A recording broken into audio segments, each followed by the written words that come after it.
you have two little girls between Yeah. the ages of 3 and 6. I mean, at that age, they're the most consuming, like it's a very consuming age group. Oh, And quite, yeah. how do you handle that, especially because most people would see that age range as like double trouble. For you, it's like two of that. So how do you Yeah. handle that? Yeah.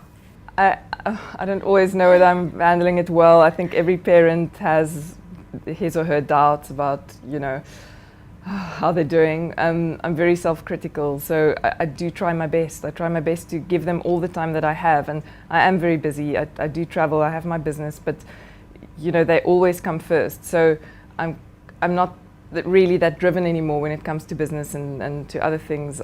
I know that by default that's what's important, and I sort of see the other things as kind of necessary evils. I enjoy it. I'm very fortunate to be doing what I love. But whenever there's a question, it's about them. Let's look at their sleeping patterns. I know, Oh, like dear. at that age, they don't want to sleep at a certain time. Yeah. They want to do their own things. Yeah. So, do you have any tips for parents out there on how they can actually get like the little ones to go to bed at a specific time? Yeah, look, I think you get lucky when it comes to the younger babies and so on. Some just sleep through the night, some don't.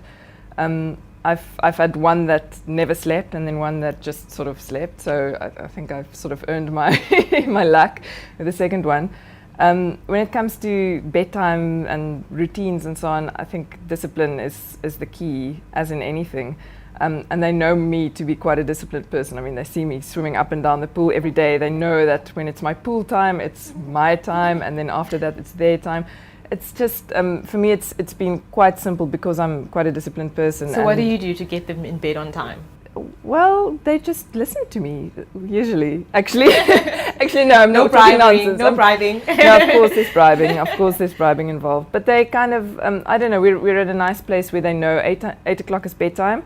Sometimes they get a treat, they can go to bed a little bit later, but they sort of know there's just this routine that's always been present in their lives, and that's bath time, after dinner, a little bit of television maybe, and bedtime. And they sort of almost look forward to bedtime because we have story time. It's also a very special time that we spend together, because sometimes, during the day and even after hours when the nanny has left and so on, we're still quite busy with stuff and preparing food and have some work to do. So but they know that bedtime is the time that we spend with them.